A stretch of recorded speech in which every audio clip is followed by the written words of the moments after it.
Hey, everybody, welcome, welcome. Thank you so much for being here on Christmas Eve. And Joe, thank you for being here, man. Hey, no problem. I like Christmas Eve.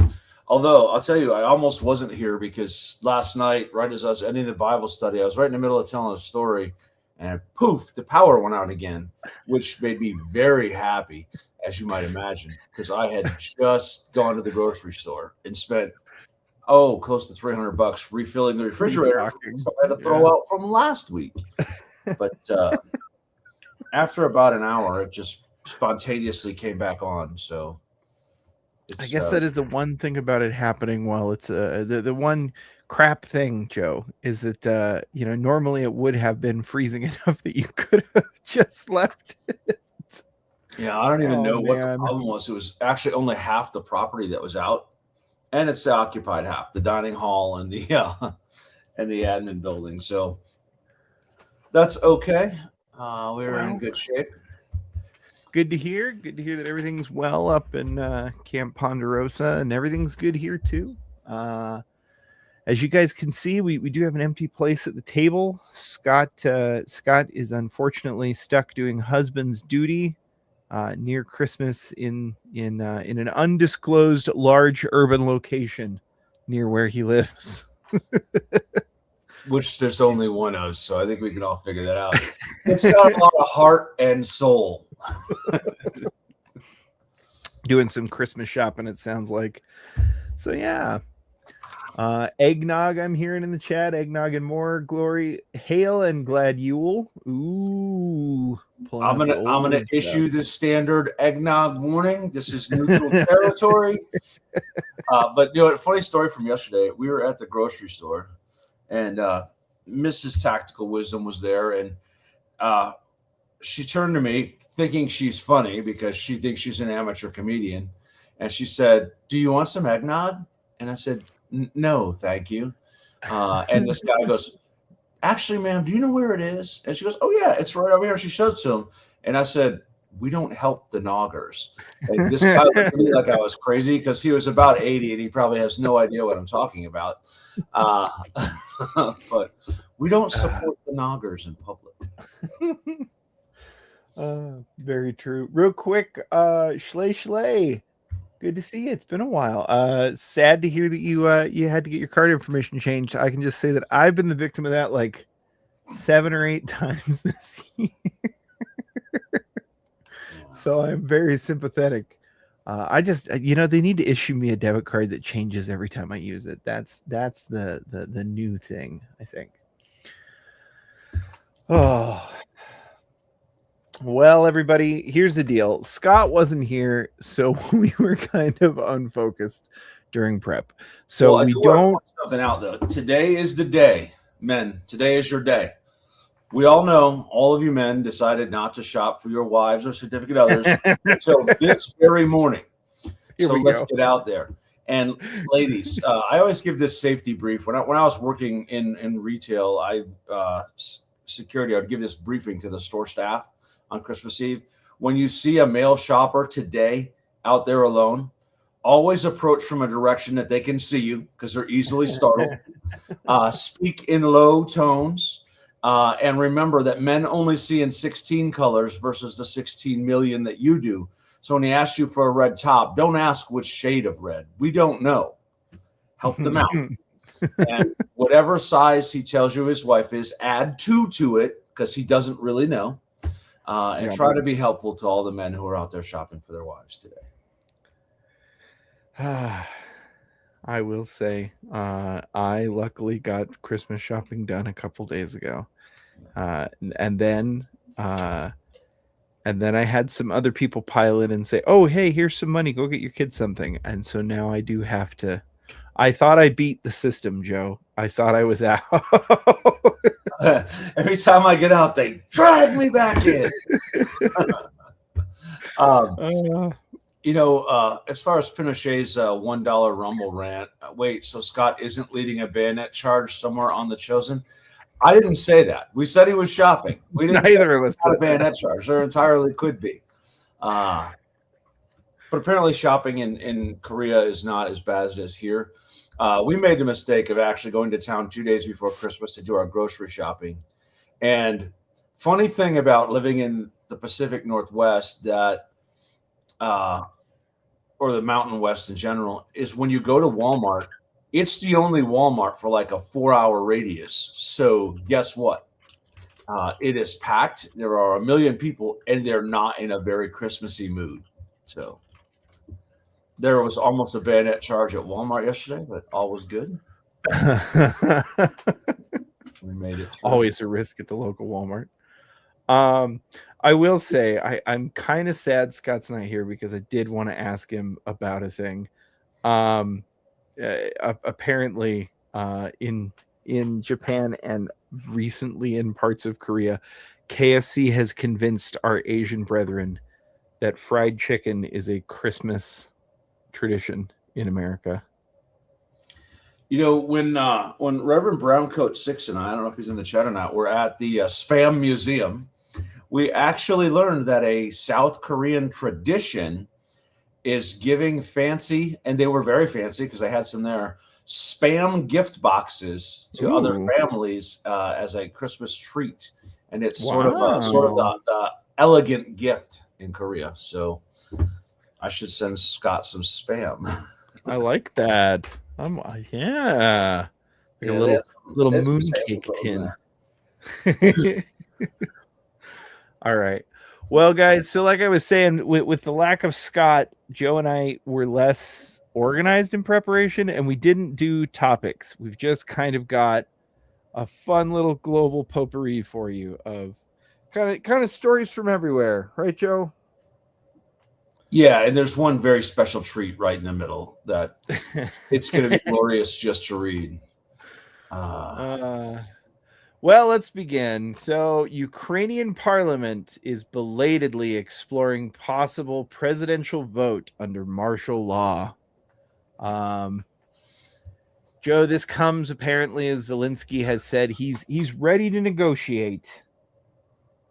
Yeah, so Zelensky comes out saying that he's willing to negotiate as long as we don't give up any more territory. He wants to freeze the front line rather than giving up the entire Donbass and Zaporizhia and Kherson. He wants to freeze them where they are in place. And the minute he said that, all of a sudden the parliament's like, hey, let's replace this guy. So I think that Zelensky's on his way out either way, whether it's through kinetic means or through a vote. But Zelensky knows he doesn't survive the war, so he's trying to look for his exit. Where's my best exit? So. Yeah, and it does look like he's trying to bow out as gracefully as one can at this point. So apparently earlier this month, President Zelensky said for the first time he's ready and willing to hold national elections after previously canceling them and citing martial law and the ongoing war by Russia. He knows something we don't. Earlier this week, he's actually taken a practical step, telling the country's parliament to establish a formal working group to study whether elections can be held safely and fairly during a state of martial law in wartime. Yes, for the most part. I mean, there's a little bit more security that goes into it, Joe, but I don't imagine that this would, if anything, Russia would want to promote an election, would they not? Right. This is actually a requirement that most people have asked for, that at some point they have an election just to show some legitimacy in the Ukrainian government. It'll be interesting to see exactly how free and fair this election is, while everyone in the EU is going to tell us it's the most free and fair election ever in the history of ever since the one that got Joe Biden elected. Wink, wink. There's a joke in there. But I doubt it's actually going to be that way. Remember, this country locked up all of the priests for saying such things. So. Oh, yeah. Yes, Shelley, they had suspended elections for a very long time. I think we've had 2 election cycles there. to be clear, that's according to their constitution, apparently. So, yeah, I think they'd have to explore passing some laws in order to change this, potentially modifying their constitution. The Kremlin's position is that after Ukraine's cancellation of the 2024 election, Zelensky became illegitimate as a head of state, given that while Article 83 of the nation's constitution allows for the extraordinary extension of the parliament's power during martial law, there's no specific clause to extend a presidential term. Ah, there we go. There you have it. So, It's worth interest. It was worth noting, and it's very interesting. Shelley asked, "What came about? How about what came about from Georgia?"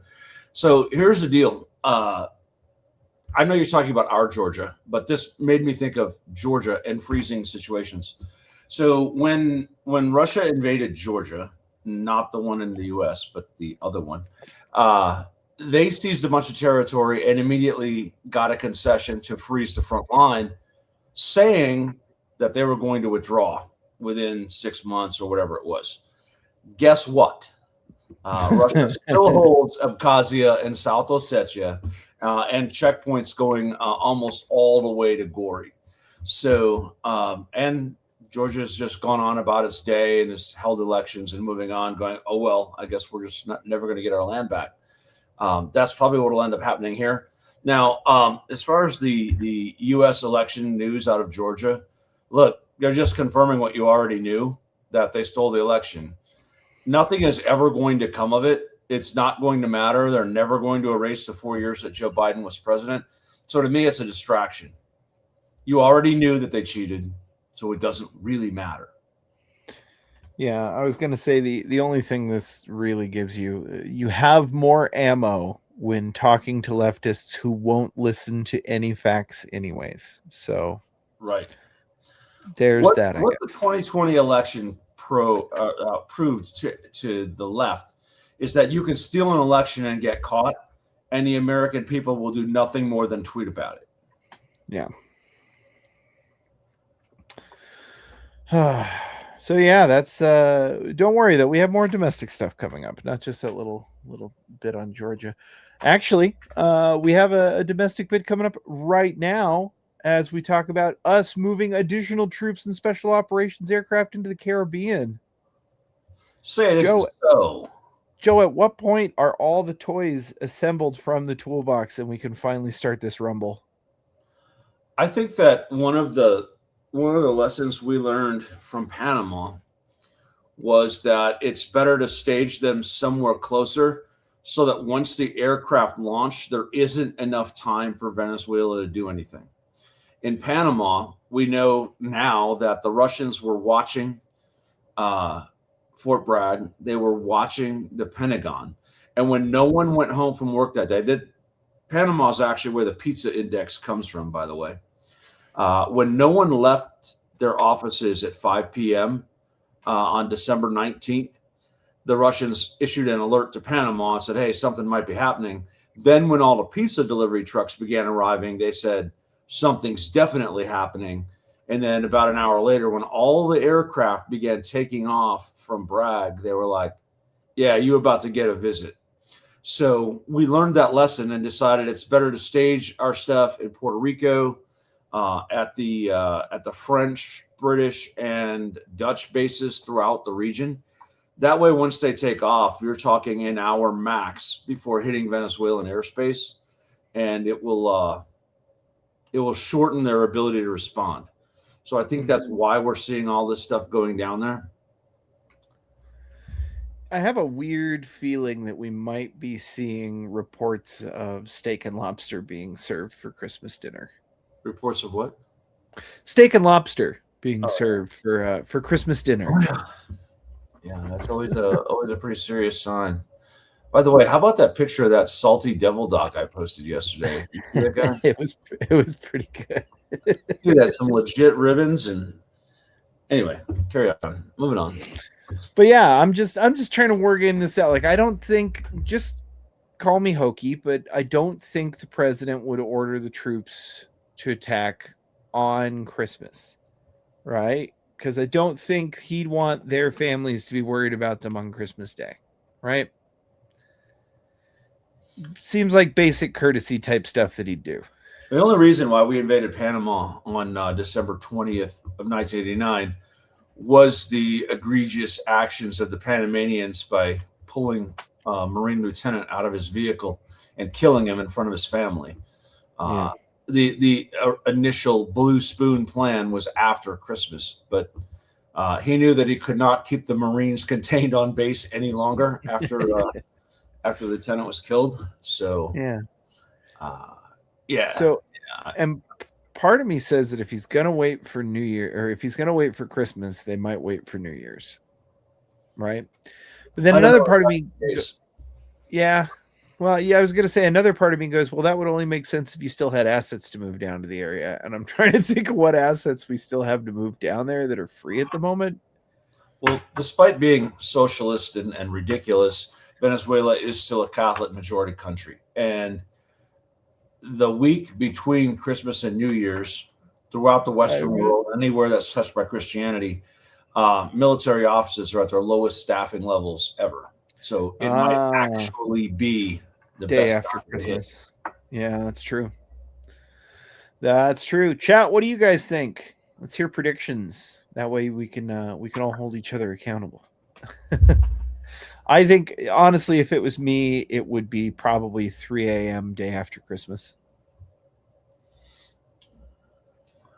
That sounds about right. Let's see. Mager Sarge says the Sunday evening before OUF JFK Center was lit up like a Christmas tree. Interesting. I thought that was a prediction, but I got it wrong. War with Venezuela. Yes, we're probably going to get that. But I'll tell you what, I'm gonna reorganize some of the stories. Because Trump is giving you a different Christmas gift, though. One you actually asked for directly. Well, most of you anyways. Trump administration moves forward to overhaul the H-1B visa program. Not only that, but the Supreme Court also handed him a victory last night, which was they are refusing to hear a business's challenge to the $100,000 application fee. This was absolutely a beautiful move. So what happens with H-1Bs is you have to reapply for that H-1B, but you have to do it from your home country at the consulate. So all of these Indians went back to renew their H-1Bs, and then they were told that they were on hold. And what I find is funny, and I kept tweeting about this last night, is everyone's talking about how all the millions of Indians are now stranded in India, their home country, where they're from. You're how not stranded. Awful. Yeah. No, listen, Joe. Listen, if I was stuck in India, I couldn't imagine. So here's the truth about it, though. An H-1B visa or any visa is a temporary permission to enter the U.S. It is not permanent and it is not guaranteed. The purpose of it, if you truly wanted to emigrate, would be to come here and while you're here, apply for permanent resident status. They didn't, and now they're crying about it because they wanted to retain that Indian citizenship and the ability to go home and do whatever they want. Listen, that's how it works, and I think this is absolutely a baller move by the Trump administration. Hey, there you go. You're home for Christmas. Well, I don't know why you're mad. Oh, you're a Hindu. You don't celebrate Christmas. My bad. Well, I will say, I hear some interesting things about that, right? Can't they just basically be like, yeah, we can count your God as a God in our pantheon or something? I heard that at one point. I don't like polytheism, man. It gets weird really quick. If you're not a civilization, you could be deported anytime. Yeah, it's kind of a fact. I am really thrilled about this. I'll say that it does come in the middle of it's a compliment sandwich, right? Like we're about to go to war with Venezuela, negative mostly. But he's reforming the H-1B visa program. Positive. Good job. But he did also just say that he's not going to let this build a whole bunch of houses because that would slightly affect the price of the boomers' houses. So, 6 of one, half a dozen of another. Yeah. I think we got one more U.S. story. That's right. We do have one more U.S. story, so we can end it on a good note. Kind of an open-faced double-decker, triple-decker sandwich. U.S. bars 5 Europeans who it says are pressuring tech firms to censor American viewpoints online. Joe, I legitimately stood up and did the Dean scream when I heard this. I think that's perfect because the Europeans said they were going to do it to us, and we beat them to the punch, and we did it first. And that's absolutely funny. And there's nothing wrong with this. Waiting for Vivek's crash out. I think he's got to wait to lose his governor election race miserably first. This comes on the heels of the EU saying that they don't need Twitter. And then it turns out, hey, wait a minute. We do need Twitter. Yeah. That didn't last. Tweeting on Twitter how much you don't need Twitter. Bro. Yeah.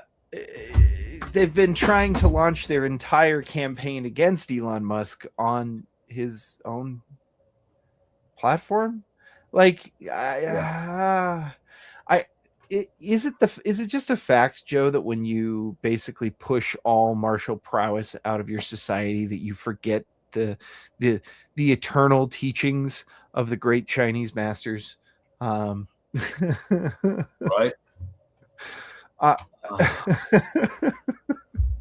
I got an idea. Let's fight the hyper eccentric billionaire who's generated more net worth for everyone on Earth than literally anyone in human history on his own home ground. This is a great idea. Right. It's crazy. It is crazy. But the good news is that Europe does appear to be healing because they seem to be finding their way back to their martial roots and martial traditions with beating the war drums against Russia. So that's which has historically always worked out, fighting against Russia. Land war in Western, just the best of all possible worlds. Particularly in the winter. Come now, Joe. They don't think that far ahead. Let's remind them that even Napoleon had to dump all of his war booty on the way on his retreat from Moscow. But hey, what do I know? Well, speaking of taking lessons from history, particularly our most revered historical texts, do you want to talk a little bit about tactical wisdom? Yeah, why not? Let's do that. It is tactical wisdom. I have not gotten around to this article. It was on my schedule for last night, and then I lost power again. So the article will come out about lessons learned, one of which was I didn't recharge any of my batteries in the days that I had power, and then I lost power again. So I was in a little bit of trouble with Mrs. Tactical Wisdom for that. But hey, it's okay. We do have classes coming up, and actually I see some folks in the chat who are coming to some of them. January 9th to 11th. Use some of that Christmas money from your grandma, the check she sends you every year or a little bit of cash she tucks in your pocket at the family Christmas dinner. Use that to get trained. January 9th to 11th, we're doing winter fieldcraft.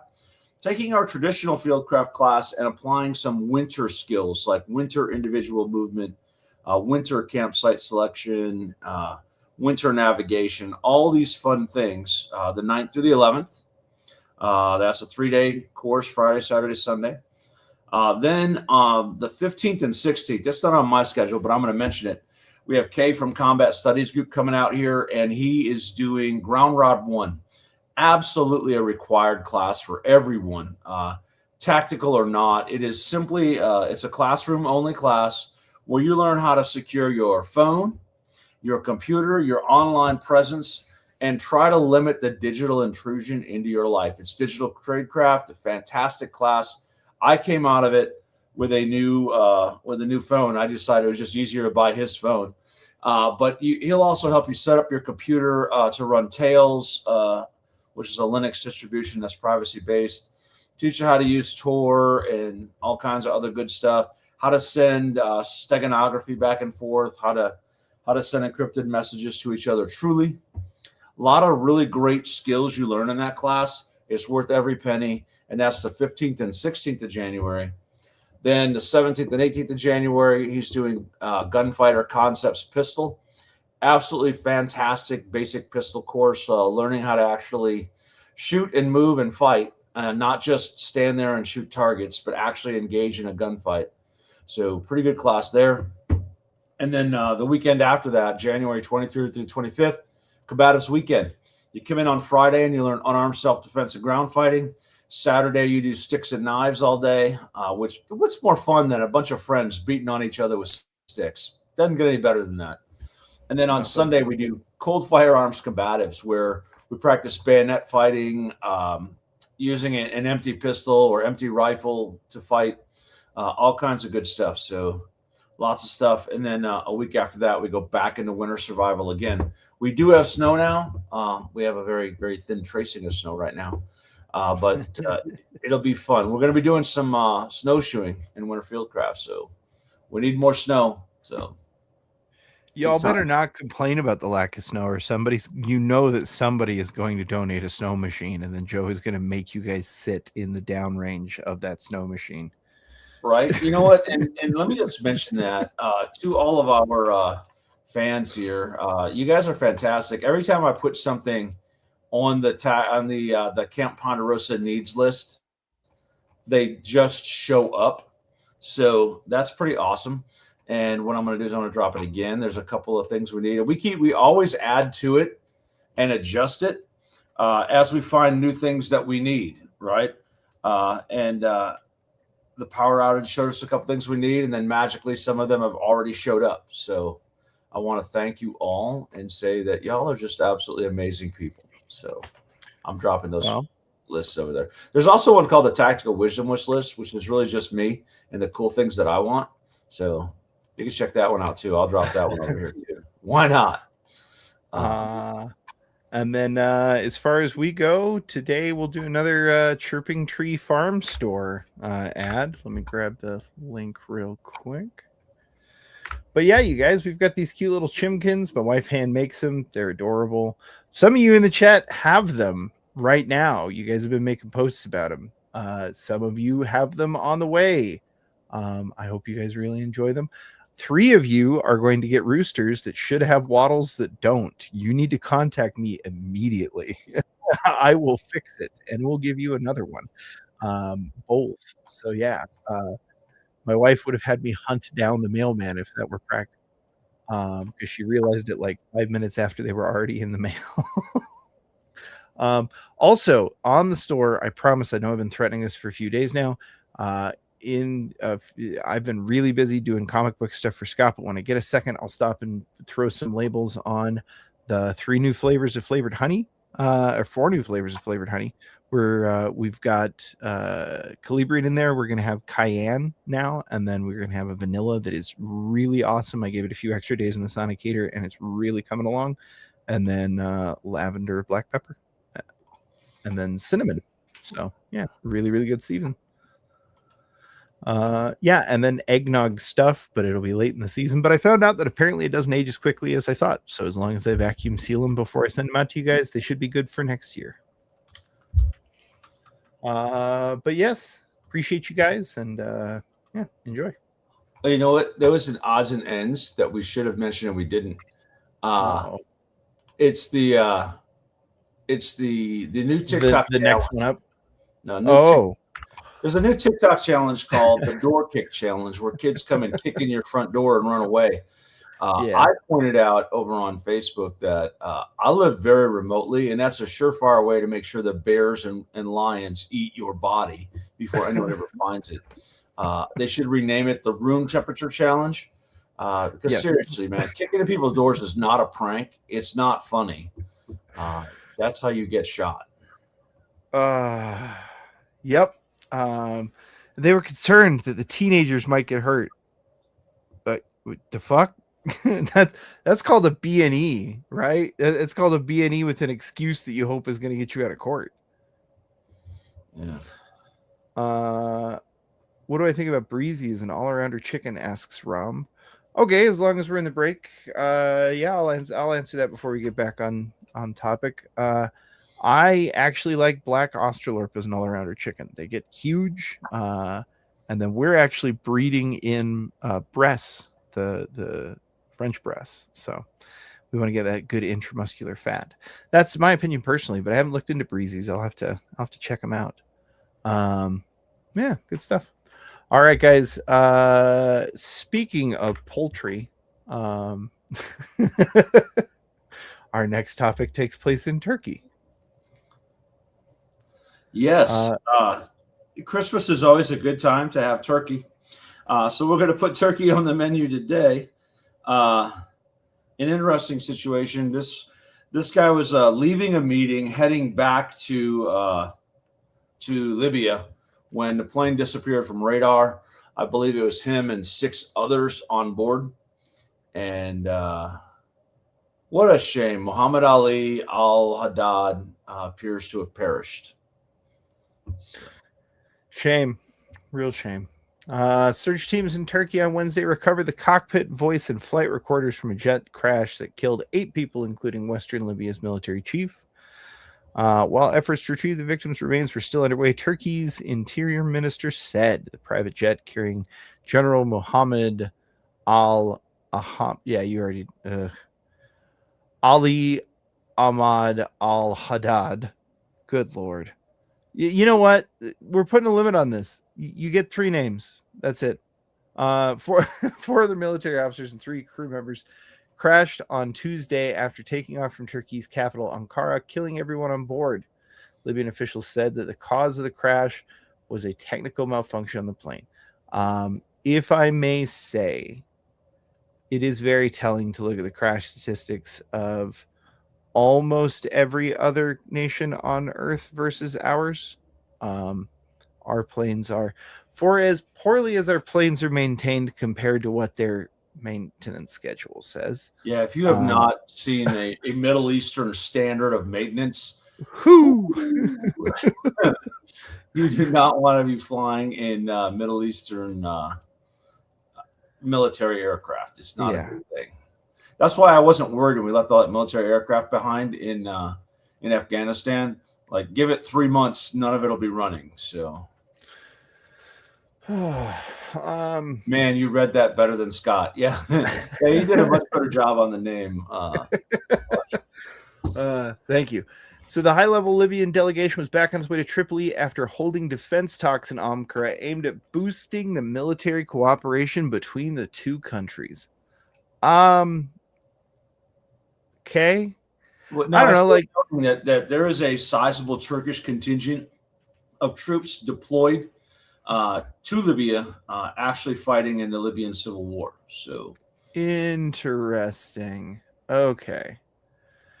Well, yeah. So this is going to shake things up in Northern Africa, that's for sure. Anything else you want to say on this, Joe? I will point out once again that put that picture back up.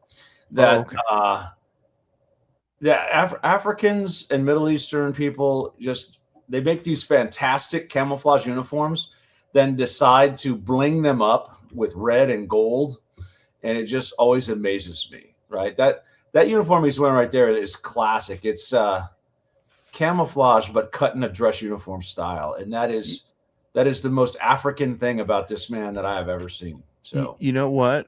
I think I just saw something remarkable about this that I hadn't noticed before. Joe, what do you see about that stack of ribbons that's odd? That is plastic and shiny? Yeah. It looks like somebody took their stack that was right once and then was like, I know, I will add epoxy. Yeah. And then here's the thing that sucks. That pattern that's on there actually looks like it'd be highly effective in Libya's terrain, but then you put all this gold and red on it, and defeat the purpose. So. Big red sashes. Yeah, none of this is going to be helpful. Also, I'm not gonna lie though, it looks sort of like that Cabela's Rocky whatever camo. But oh yeah, you're not wrong. It's a little more olive than that, oh but yeah, yeah. looks kind of like this. Oh, there you go. Yeah. Hold up, bam. Uh-huh. We found it out. You stole it. This one's actually from Shields, but uh-huh. Well, see, now we got to get a certain now all we got to do is get Libya hooked up through a certain employee to get their fabrics for bulk discounts. Look, I was sitting here just a normal civilian. Now I'm a general in the Libyan military. That fast. Whoa! Throwing on the bling. You know what? Your generalship, I think you may have attracted some people wishing to speak to you. Oh, welcome, Jim. How you doing today? Merry Christmas, guys. How are you? Just jealous he doesn't have one of these hats right here. No, it's true. It's true. I've always been aspirational to look like Spunky in our game, but not today. Well, how are things, Jim? Are you in your sweet mountain home, or are you in the swamp? I'm in the Sweet Mountain home, and daughter's here visiting. We're puttering around. You know what I learned this morning, Jim? That this will be the third Christmas in a row that doesn't have snow on the ground in the greater Kalispell area. Yeah, it's interesting. Plenty of snow in the mountains, but nothing on this valley floor. So, I think that it just proves that me and Jim both moving into the area has warmed things up around here. It's exactly the thaw is on. It's his sunny disposition. That's what it is. Yeah, exactly. Always hopeful. Always hopeful. Did you lose power last night at all, Jim, or no? I did not. I lost it to half the complex for about an hour, which was really weird. That is strange. That sounds like a breaker. Yeah, but you sound just like the people at Missoula Power last night when I was on the phone. No, they're like, go out to your meter and flip the breaker there. I'm like, you've obviously never seen this meter because it's in the middle of the woods attached to a tree. There's no it's like it was like a Beavis and Butthead call, which is go touch your tongue to it. What you didn't see is that the operator was actually the bear. Yeah, exactly. Just walk out there. Just go to the pole. It'll be fine. No, I was literally standing out in the woods looking at the pole when the lights came back on, and I'm like, okay, I don't know what I did, but yay, the power's back on. Proximity success is what it is. Yeah, could be. Well, Jim, we've had a bunch of interesting topics. I'm actually tempted to just go back and get your take on a couple of them. Like, did you hear the news that old Zelensky's finally ready to relinquish power? Yeah, it's pretty predictable. So we'll see. So they lost a town today. I know that. Oh, but yeah, it's incrementalism. I mean, they withdrew from I can't remember. Civic. Yeah. So you can't sustain a war like this the way it's being done. Even the Russians can't sustain this. So the difference is the Russians are bigger. The Russians have the Chinese and the North Koreans, and their economy is optimized for weapons production. Western economies are not. So, facts. Speaking of being optimized, the next one I kind of want to get your take on is did you see the 2 Christmas gifts we were given by the Trump administration so far? No, haven't seen them, but I'm going to guess that they're quite attractive. Well, the first is they are entirely gutting and revamping the H-1B visa program. Yeah, it needs to be done, but it's been abused. To no end. They waited until all of the Indians returned to India to file their renewal applications, and then paused renewals, which I think is glorious. It's going to wreak havoc with the employers, though. So, but they'll figure it out. They'll figure it out. I had dinner this week with 2 young men, under 25, both in universities and both being trained for things that are functional and capable and important, and both have jobs when they get out of college. So excellent. Yeah, no, hands-on. I mean, just focused. I was very impressed with the. I don't even know what they call them. Are they alpha? I think they're what are described as the alpha gen. Uh, So yeah, so there's again, what's the word? Drum roll. Hope, right? We have Yeah. hope. Well, it's what we need on a Christmas. And another thing that gives me hope is watching the way that the administration is now manhandling European censor-happy bureaucrats. Oh man, they're losing their shit over there about this one. This one has them running around making calls to London. Some of them still think Chamberlain's working there. It's just gotten wild. Yeah, this gets to the heart of the Brussels bureaucracy thing. And what I think is going to be curious about this, I think they're going to find that there was a lot of collusion with the Biden White House and the Obama White House in this cluster of organizations.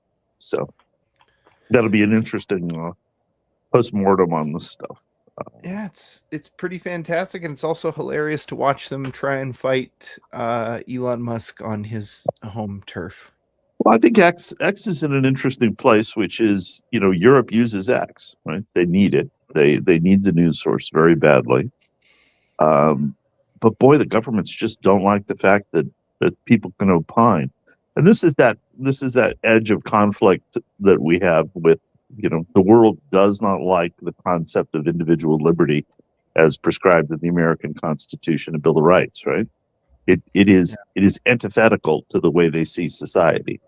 They'll talk about freedoms and liberties and freedom of speech and all this stuff, but you get out of line with the bureaucracy and they will figure out a way to silence you. And we've seen that. And the taxation of the American tech platforms, that's just, that's just money, right? They just want money. So it's a revenue source for the EU. It gives them some clout. It gives them the ability to distribute money across Europe for their own goals. But at some point, I think that the U.S. companies are just going to have to say, we're not going to play that game anymore. Call it what it is. It's a tax. Yeah. So we'll see. But it's, given that Trump is doing his tariffs program, it's understandable the Europeans are going to play the game. But we have to remember that they're the ones who initiated this game on digital taxing and the pursuit of these American platforms a long time ago. Well, Jim, another story that we haven't actually already covered, we were going to cover, but when Joe and I were before the show, we were just like, hey, should we talk about this? And we both kind of decided, we're both kind of retarded. Maybe not. But since you're here, you're the exact person I'd like to talk about. Silver and gold skyrocketing in value. What's going on there? Yeah, I don't know. Joe's an expert on this stuff. He's Mr. Goldback, if you recall. I know. He's actually got. Hold on, Joe. You want to hold up that silverback again? Yeah. I actually have it's in a sheet. It's kind of hard to see, but I actually have a silverback. Good thing they're issuing because silver's going up so well. This one actually has Smaug the Dragon on it. It's a collectible one. But silver is on the way up. And I'll tell you what, I got silver back when it was around $35. And we're almost double that now, so that's pretty solid. Yeah, it's pretty absurd. So over the years, we've had a lot of silver in the household. I'm a believer in silver and gold. It makes sense to own some of it. It's pretty lofty these days, but if you've owned it over your life, you've done very well. So congratulations to all the crazy hoarders out there who, may have bought a few ounces over the years. But it's nice to have. The difficulty is it's an ounce of gold now is too valuable to be able to be used easily. Yeah. And that's where Joe with his goldbacks and silverbacks comes in. It's, smaller pieces come in handy. And I'll point out to everyone who wonders, yes, we do accept goldbacks for classes and books. Goldbacks and silver. You just gotta let us know. I actually just got caught by surprise because I'm seeing a camouflage case Baofeng DM32 radio, and it threw me for a complete loop. And I don't think I need it though, but it's very cool. I thought he was don't going to say. I thought he was going to say his camo coin purse. But Hey! I actually have a coin purse. Don't. Yeah, I was going to say he has a. We're actually about to release these, so stand by. Let me He find has it a real quick. multi-use coin purse weapon. It's a blackjack. Yes. So Xantos Designs is about to release this to the general public. He forgot. He goes, "Do you want one when I make them?" And he forgot that he gave me the prototype. So, works really well. It's a blackjack / sap coin purse, and it's full of money in here. I've got it full of quarters because they hurt more. But in a lot of states, you can't carry a sap or a blackjack. Anyone who was around law enforcement in the 80s knows what a blackjack is. And Or a kosh, yeah. They'll knock you right out and not leave a mark. That's what this does. But you have to be very responsible with them. But see, this isn't illegal because it's not a blackjack or a sap. It is a coin purse that holds my coins for all the toll roads we have here in Montana. So did Trevor put his little unicorn thing on the other side, or is there branding on it, Joe? Now there's going to be, but this is the prototype, so there's nothing on it. But he's a good kid. I like him. He is. He's an interesting cat. I met him in real life. He's a good dude. But I really look forward to him releasing these. So watch Trevor Xantos on Twitter, Xantos Industries. They make a lot of interesting things like full auto RPKs and good stuff like that. But one of my favorite mutuals. He's got some very interesting takes. I like his stuff. And listen, he shares some cigars and some very expensive whiskey with me, so he is always on my admit list, right? He can always show up. So, well, all right, folks, on to the next story. Colombia declares an economic emergency in a criticized effort to raise more taxes. Joe, you're the one who brought this to us.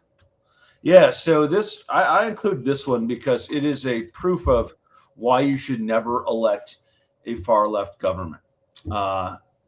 Petro is the handpicked president of Colombia, put in place by none other than Nicolas Maduro of Venezuela.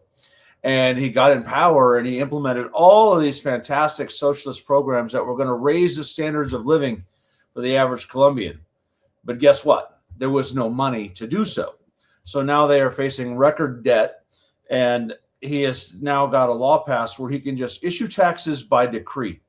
What that means is he could be like, wow, that's a really nice piece of property you have there. I'm going to tax it at 45% because I feel like it. And so this morning he was issuing taxes against any rich Colombians he could find and all of the banks in Colombia. Let me just tell you that tripling the taxes on banks is a surefire way to dump your economy into the toilet. So I think it also is really representative of the impact that Trump's tariffs have had on the region.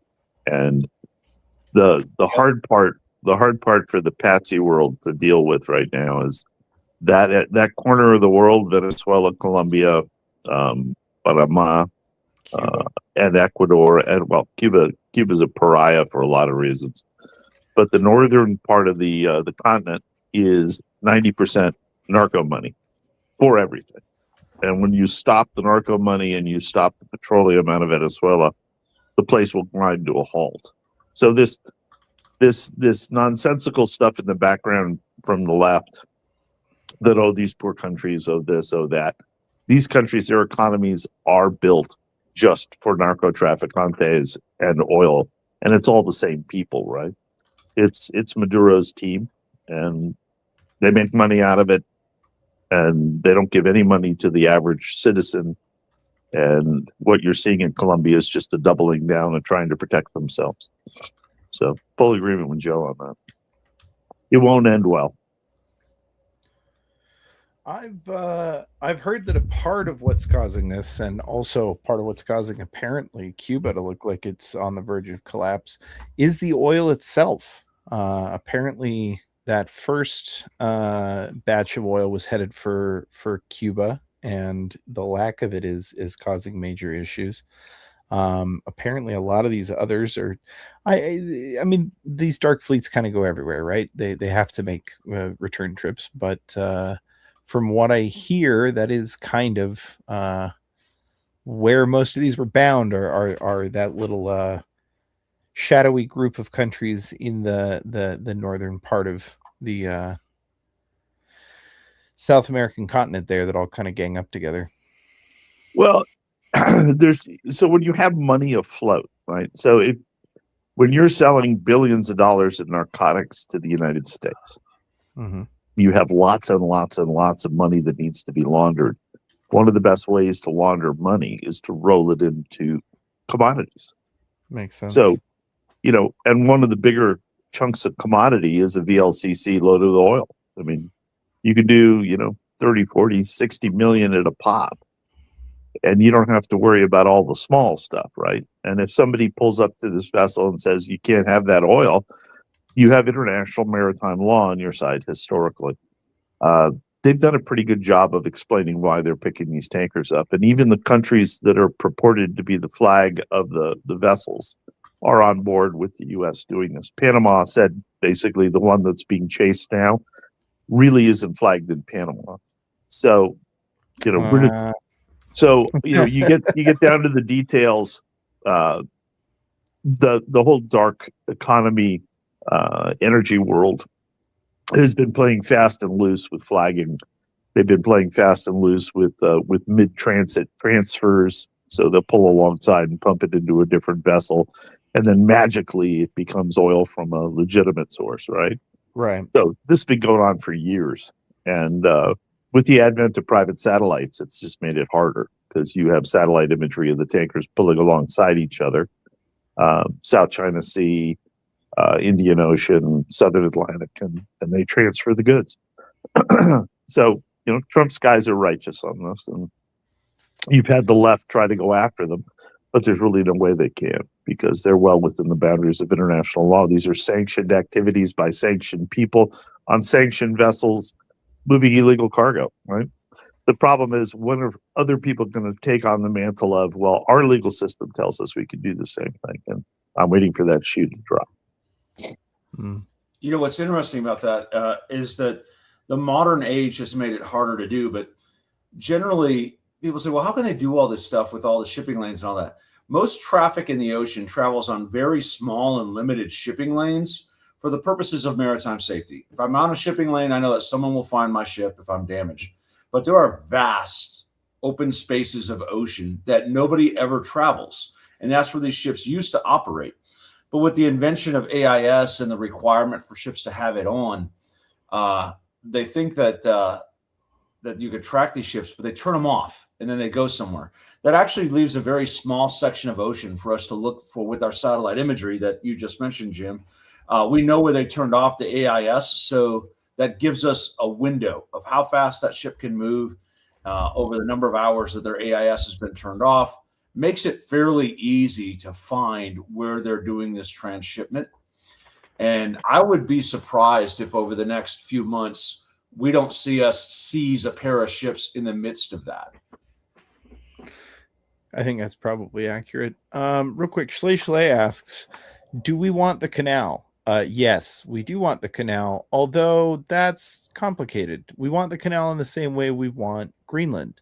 We don't actually want it if we can avoid it. We'd prefer Greenland or Panama to just be a reliable partner that we can depend on to not turn over access to our enemies. But I think in the case of Panama, and I could be wrong here, my reading is that because we haven't talked about it since that initial first bump that made everybody very pissed, I think Panama behind the scenes has probably started very, very willingly playing ball with the US. And so they've kind of decided that, we don't really need to take it if they're just going to play ball. Yeah, I think around October, somebody reminded Panama that December was coming up, and they had a December that didn't go their way once. So, and I was there that day. But the best thing that came out of yesterday, you mentioned Greenland, was all the memes about Argentina watching us get Greenland and them looking over at the Falklands like, whoa. Those are the best, man. Oh, I would say that if there were a Britain that I feel would be likely to let the Falklands go, it would be Britain under Keir Starmer. You know, probably the best tweet I saw yesterday, though, was Eric Prince when he said, "Oh yeah, hey, I'll buy up all those old littoral combat ships, and we'll solve this Venezuelan oil problem." And it's not a great idea. Any other comment before we move on to the next one, gents? I feel badly for the folks up in Greenland.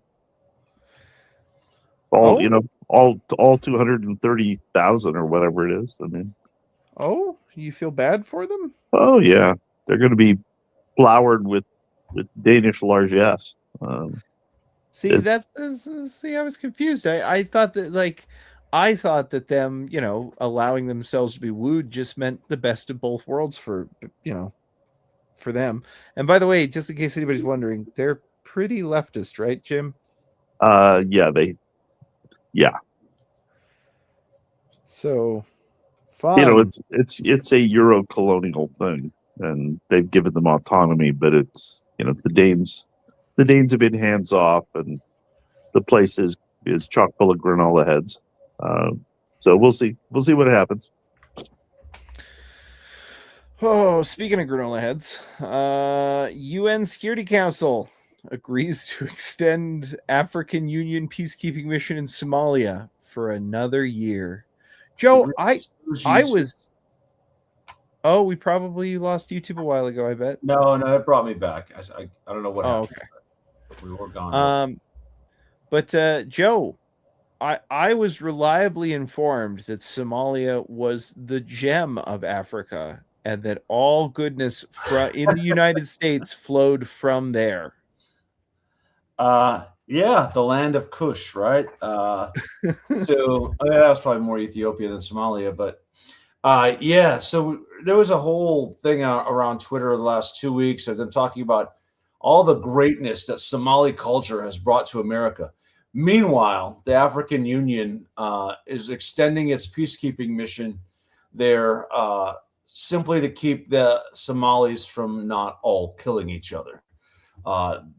They say it's there to fight al-Shabaab. They're actually fighting several different militias that are there. And this fine apartment complex can be yours for the low price of about $30.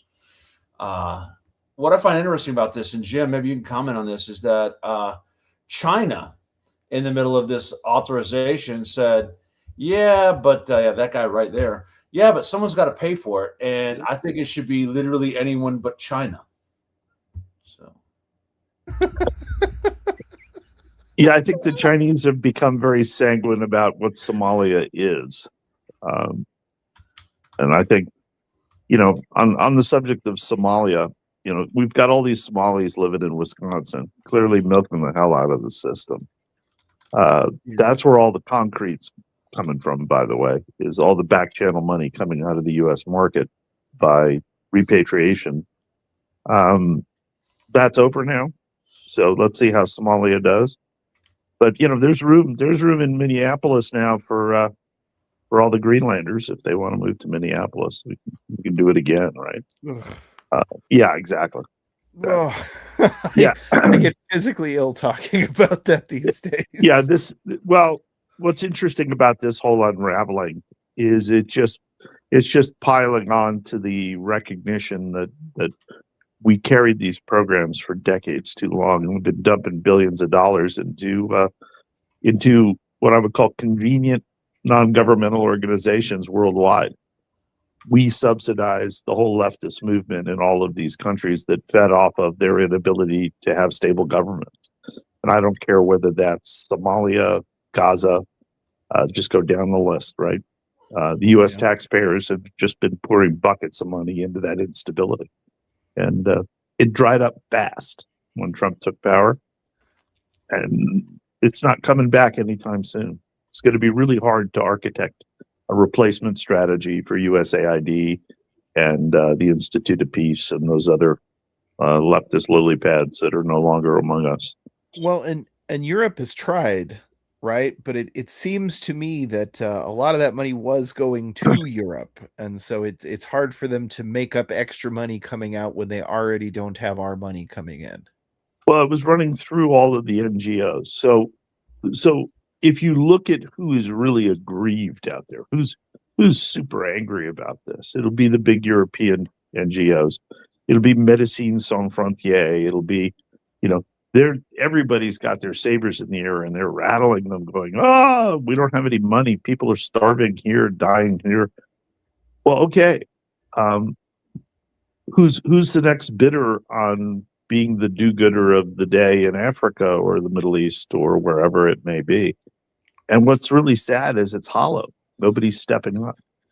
Well, China seeking the funding on it is a hat tip that they wouldn't mind dropping peacekeepers there, because there's probably some things under the dirt in Somalia that China wants.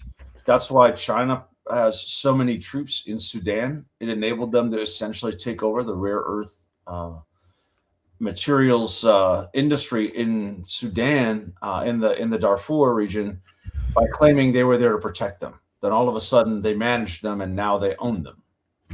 Probably true. Probably true. I do have to say, though, from a certain perspective, one has to say that the UN gets up, they start crying about how Somalia is starving and the security situation is terrible, and we have to expand the mission and we have to pay for it. And China just goes, "No, not on my dime." China is very surgical about those things. Yeah, yeah, but like in that context, based. Yeah, well, when you talk to young people about China, they envy China's ability to have top-down decision making, right? Somewhat. I think mostly they envy the results of that, right? Yeah. Well, we'll see how it goes. China has 90% of most of the markets for rare earth already. So, yeah, they probably take the capacity. But at the end of the day, Somalia is not a great mining location. It is, it's interesting. It's on the wrong side of the Rift Valley. So it doesn't have the density of minerality that some of the other places have. But we'll see. They're building, they built the railroad in Kenya. They built one in Ethiopia. So the concept of getting access to the sea is important to them. And they want to turn the Indian Ocean into their pond. So you've got Bangladesh, Pakistan, Burma. They're going to play hardball to keep those ports. So it just continues the strategy. You know what other industry Somalia is not that well known for? It's just tourism industry. Yeah. Visit us on the beaches of Puntland. Oh, goodness gracious. So despite all of the Western reporters who shot videos of themselves in the little enclave along the beach that's maybe 2,000 square feet. No, I'm sorry. Maybe 200,000 square feet. That's heavily guarded. Like, look, Somalia is fine, but you get outside of there and there are people waiting literally to rob you. So, yeah, see, and this is the part that people don't want to talk about, is the money to build those facilities. Yeah. Came from us, right? Yeah. Legally or illegally. It is 100% of the monies in Somalia are coming from illicit trades or the shakedown that the expatriate community in the U.S. has been doing for a decade. And they're tracking that now. And I think it's going to be horribly, horribly embarrassing for a bunch of NGOs and a bunch of very liberal politicians who kind of been skimming. And we'll see how it all shakes out. But I don't think it'll be pretty. Before we move on from the topic, Jim, you did bring up you hit today's daily double by saying that the magic words, which is the rare earth mineral. Did anybody hear about the latest Chinese cutoff for rare earth minerals? They produce 97%, I want to say, of the world's synthetic diamonds, which are used in all kinds of industrial applications. And they are now apparently cutting off U.S. access to synthetic diamonds, as well as cutting off our access to the machinery it takes in order to make synthetic diamonds.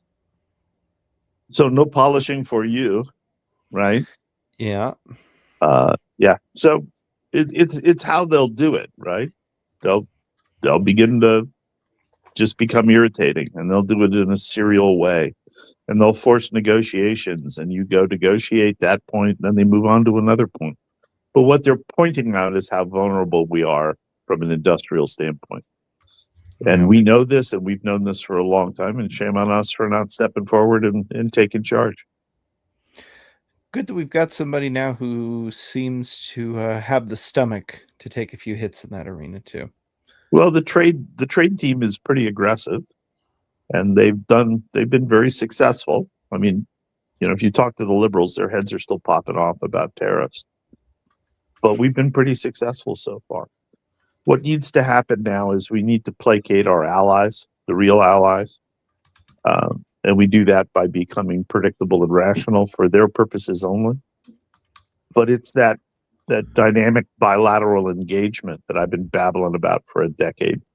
You've got to go out and do this, I call it the basics, the knitting of modern trade is it's perpetual negotiation.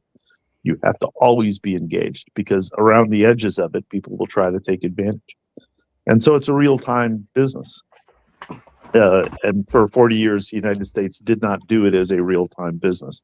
We just kind of let it all flow. The free traders were like, oh, this is good, this is good, this is good. Nobody wanted to point out that it had become horribly unequal. And a place that most Americans can see this is in pharmaceutical pricing. U.S. would pay the highest prices in the world by a 5x or a 10x on some things. And it was just ridiculous. And I think Trump has recognized it and gone out and tried to rationalize it. So it's a good model. Well, kiss goodbye to rationality, folks. I hope you enjoy this next story, because this is a present. Hold on, let me interject for a second. I want to tell a pun. So I was having a conversation with your Arctic boy in the chat about Nunavut and Greenland. Do you know how they named the province of Nunavut? Somebody said, we got to name it after the best part. What's the best part? And somebody said, none of it. And boom, none of it was named. It's true. It's true. All right. So like I said, this next story, it's a gift. I'm not going to do this every day. You should thank Joe. Joe's the one who fished this one up for you, too. I don't know what's about to happen right now. Interpol operation grab up over 570 people in 19 African countries as them recover over 3 million. So this is from BBC Pidgin, and I found a reason to get a story from BBC Pidgin. It is a phonetic language, the English that the Africans speak. So go ahead, Watcher, and read this story for us. Interpol, together with officers from 19 African countries for the Africa de Collabo, to grab more than 570 people where them suspect say them they involved in the cybercrime or the Yaya business. Yahoo business. I don't really know what Yahoo business is, but it sounds bad. It sounds like a bad thing. Something I don't want to be involved in for sure. They want the translation show. The translation is beautiful. No. Basically, they caught 574 people for various fraud schemes throughout Western Africa, and snatched them up. Shocking West Africans involved in fraud. Jim, I mean, are you surprised? Shocked. Deeply shocked. The part of it I was shocked about is that apparently the Nigerian prince really is from Nigeria. That's that guy there with the number 11 jacket and the handcuffs. That's actually a prince. That's the guy trying to send you his money. But it's crazy. So these schemes they were originally called Nigerian 419 schemes because that was the area code in Nigeria, and it is now spread throughout all of West Africa. They were like, You can actually get Europeans and Americans to just send you money by sending them an email. Cool. So these scams have gone on. A lot of ransomware scams and frauds that originate out of West Africa. And basically, they caught a whole bunch of people doing this. Yeah, Gene Rogers, that's a good idea. Maybe we should do one whole show watcher where we're just reading stories from BBC Pigeon.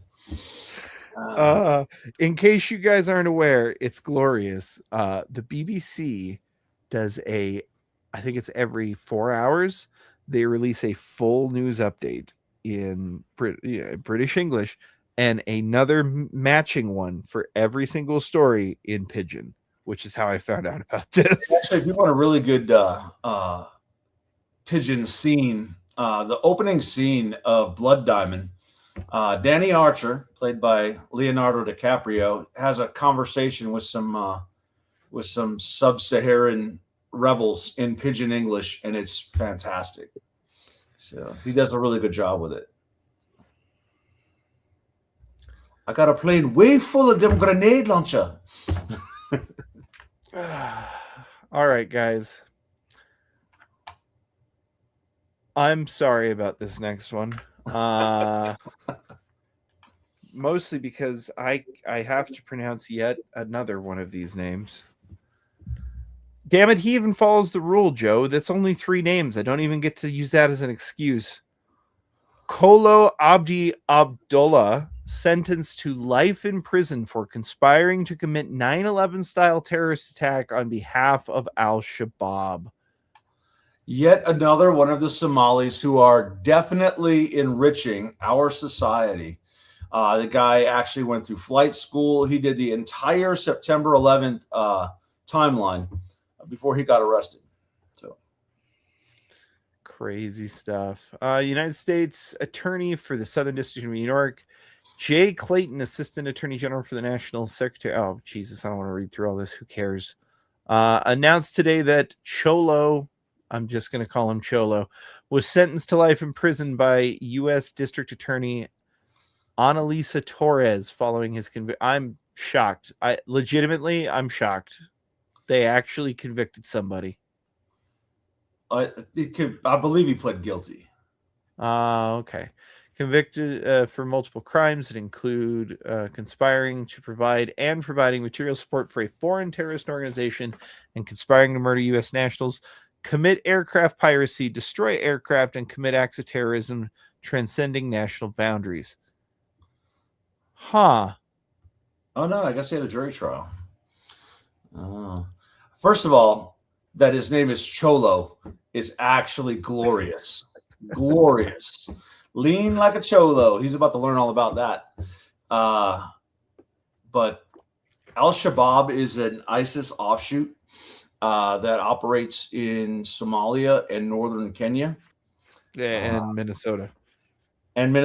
Actually, yes, Al-Shabaab, at one point in the height of the Jihad, Al-Shabaab had more recruits from the Minneapolis-St. Paul area than they did locally. So that's important to note. And that was before we opened the border. Fun. Cholo was highly trained Al-Shabaab operative who was, you know what, hold on. I've seen these videos of highly trained Middle Eastern operatives, all right? Yeah. Highly trained and Al-Shabaab do not exactly go together. But who was dedicated to recreating the horrific September 11th terrorist attacks on me. Okay, by himself, though? No, I believe there's more of a network, but most of the network is in Somalia and therefore unreachable. Yeah, we should totally just allow these people in all the time. Just the best. Merry Christmas, folks. The deportations cannot come fast enough. Shelley asked a question: why do Somalians pick Michigan, Minnesota, and Maine? First of all, Somalis don't pick Michigan. They don't like Michigan. Michigan is full of Arab people, and Arab and Somalis don't necessarily get along. So why do they pick Minnesota and Maine? You have to look at the change in the electorate between when those people arrived and before. They didn't pick them. They were sent there by the social services agencies to change the electorate in those areas. It's why you now have a large Arab Syrian contingent in Traverse City, Michigan, an attempt to change the electorate in that area. That's why Southern Maine is now full of Somalis. It totally changed the electoral outlook there. But I'll tell you where they are picking on purpose and are communicating about it online. Wyoming. Again, for the same reason, right? Yep. For the exact same reason, because they can take over a town with just a couple hundred people. They can take over a county with maybe 1,000 people. They can take over most of the state with maybe 10,000 people. And we've been paying the NGOs to do it. Yeah. So Catholic and Lutheran social services for sending these people. Exactly. I hate to say this because I know some great Catholics and a lot of our followers are Catholics, but the Catholic Church ran the first big smuggling operation from Nazi Germany into Argentina, and they haven't stopped since. That's correct. Yeah, no, there's something about these religious charities has to be done. And I'll be honest, the LDS, there's and they're not funded by the church. They're funded by a couple private people within the church, but they try and get church members to donate to them. The Mormon Church, the Catholic Church, I think there was a Continued Baptist that were a portion of it, and the Lutherans. There's a couple of NGOs that act for them that need to be made to answer, because they are in large part responsible for where we're at. Don't know how that's going to work, though. Yeah, when you say responsible, they were chosen by the government to do these programs, and they were paid per head, basically, to move people, house people, and then map out the programs to support them. And that's how we got this massive bubble of social welfare spending for foreign entities over the last decade. It was architected and executed, and they're here, and they've embedded in the system. And you've seen the stats over the last couple of weeks of the amount of services they consume. It's 60 to 80% of the population take direct federal government handouts. Oh, you know what? We're missing an opportunity here. Has anybody rewritten if you give a mouse a cookie to if you give a Somalian a visa? If you give a Somali an EBT card,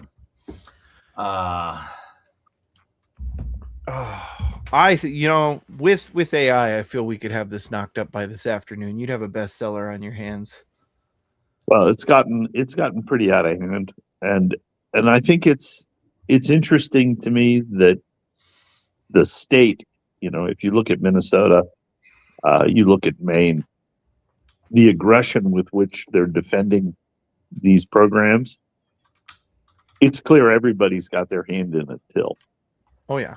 And the Somalis are just a mechanism. They're a political mechanism that the left has used to stabilize their power base in a couple of states. And the difficulty is, once you have these populations here and they're dependent on you, you're stuck with them.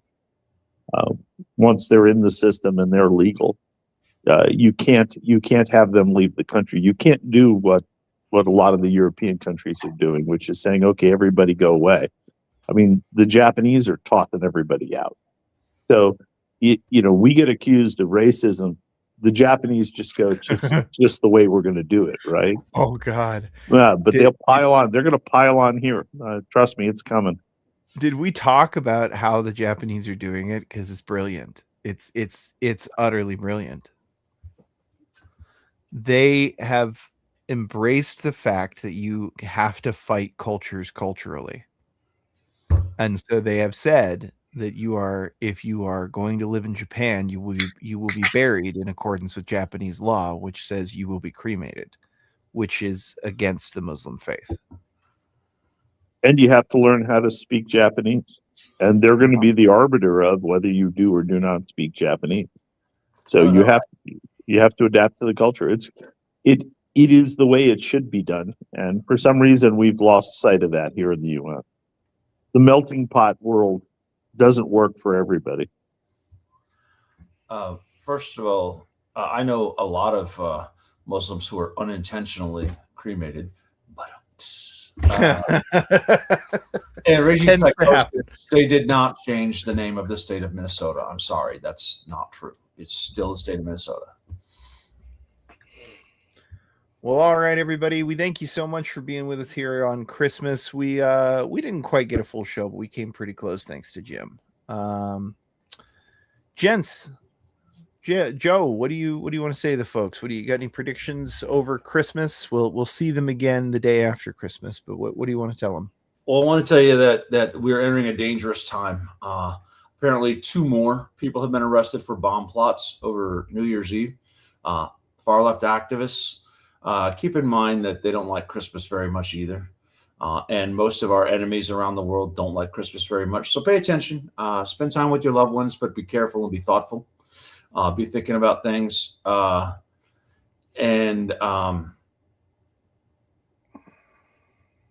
sorry, I was distracted by the chat again because some things are silly. I've got ADD really bad. But listen, I want you to remember too that as you're struggling to get those last minute presents today and you're complaining about making dinner and all these things, that there's a reason for this whole thing, and don't let the stress and I guess Western traditions just detract from the reason. You are here because of the greatest gift that was ever given, and that was Jesus dying on the cross for you and forgiving you for your sins and reconciling you with God. So take a few minutes to think about that over the next 24 hours. And Merry Christmas to all of you. Yep, we didn't say Happy Holidays. We said Merry and That's Merry right. Christmas. So Fantastic. Joe, you radical. Jim?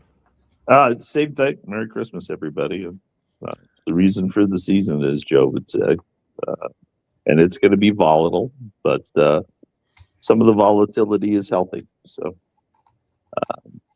keep people close and try to help somebody this Christmas. That's a good one. That's always a really good one. We've been trying to keep that up as a tradition that my dad started a long time ago, which is find some family and make it a project to help them out. Do what you can. And it's a great way to spend the holidays. I've always really loved it. Well, guys, from all of us here in the Future Conflicts Council, to all of you folks at home, Merry Christmas. And as Scott would say, stay safe.